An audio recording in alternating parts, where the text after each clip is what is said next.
तंदुरुस्त India channel को subscribe करें, साथ ही बेल आइकन को दबा दें ताकि हर नई वीडियो की जानकारी आपको मिल सके। दोस्तों, अक्सर प्रेगनेंसी में संभोग यानी सेक्स को लेकर कई तरह के भ्रम फैले हुए हैं। अधिकतर लोगों को इस बात को लेकर उलझन रहती है कि गर्भावस्था में संभोग कर सकते हैं या फिर नहीं।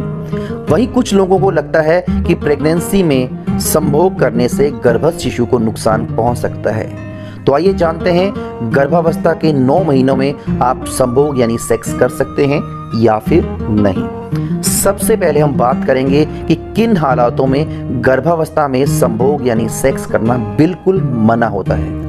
अगर प्रेगनेंसी के दौरान किसी प्रकार की कोई कॉम्प्लिकेशन है तो आप अपने पार्टनर के साथ संभोग नहीं कर सकते, जैसे कि अगर प्लेसेंटा प्रीविया है, अगर शिशु ब्रीच पोजीशन में है, अगर गर्भवती महिला को किसी प्रकार की कोई इन्फेक्शन है, प्रेगनेंसी के दौरान अगर ब्लीडिंग या स्पॉटिंग हो रही है, अगर प्रेगनेंसी में मिसकैरेज होने के चांसेस हैं जो कि आपके डॉक्टर आपको बता देंगे, यदि आपकी एमनियोटिक थैली का मेम्ब्रेन टूटा हुआ है तो इन हालातों में आपको संभोग करना मना होता है। इसके अलावा अगर आप जुड़वा बच्चों को जन्म देने जा रही हैं तो भी आपको सेक्स करना मना होता है, क्योंकि जुड़वा बच्चों के केसेस में कॉम्प्लिकेशंस ज़्यादा होती है।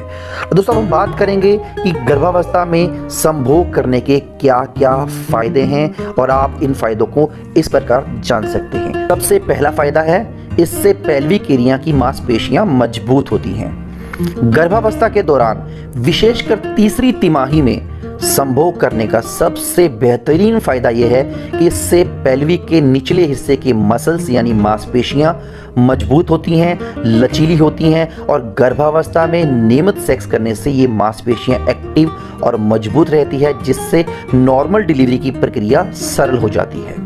इससे ब्लड प्रेशर सामान्य रहता है। दोस्तों, प्रेगनेंसी के दौरान संभोग करने का दूसरा फायदा यह है कि हार्मोन्स के कारण ऑर्गेज्म रिलीज होता है। तो ऑर्गेज्म जब रिलीज होता है तो बॉडी जो होती है वो उस वक्त आरामदायक स्थिति में आ जाती है, जिससे ब्लड प्रेशर जो है नॉर्मल हो जाता है या फिर कम हो जाता है, जिससे ब्लड प्रेशर सामान्य रहता है। नॉर्मल डिलीवरी में आसानी, ऑर्गेज्म लेने से पेल्विक हिस्से में संकुचन बढ़ जाता है, जिससे पेल्विक हिस्से की मांसपेशियां मजबूत करने में मदद मिलती है।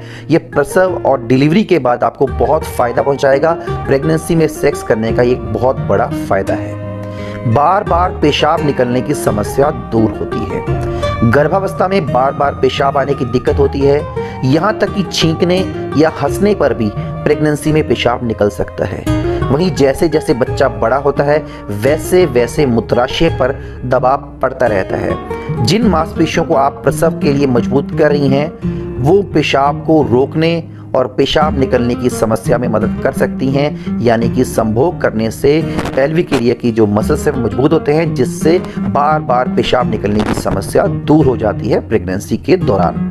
तनाव में कमी, गर्भावस्था में आने वाली परेशानियां और जटिलताओं में शरीर में आने वाले बदलावों के कारण महिलाओं को तनाव हो जाता है।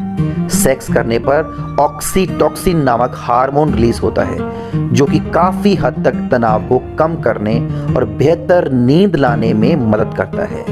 गर्भावस्था में नींद ना आना, नींद बार बार टूट जाना, तनाव रहना, अचानक रो पड़ना, अकेलापन आदि आम समस्याएं हैं और इन समस्याओं से बचने के लिए सेक्स काफ़ी राहत प्रदान करता है। पार्टनर के करीब जाने का तरीका, अगर डॉक्टर आपको प्रेगनेंसी में सेक्स के लिए मना नहीं करते तो आप अपने पार्टनर के साथ संबंध बना सकती हैं। गर्भावस्था के दौरान पति पत्नी के बीच थोड़ी दूरियां आ जाती हैं, लेकिन कभी कभी इंटीमेट होकर आप इन दूरियों को मिटा सकते हैं। दोस्तों, जो भी मैंने आपको बातें बताई हैं ये बातें बिल्कुल ठीक है, लेकिन फिर भी आप संभोग करने से पहले अपने डॉक्टर से एक बार जरूर सलाह ले लें, क्योंकि कई बार कोई कॉम्प्लिकेशंस होती है और डॉक्टर आपको कई बार नहीं बताते, या फिर आपको खुद को ध्यान नहीं रहता कि प्रेगनेंसी के दौरान आपको कोई कॉम्प्लिकेशन है।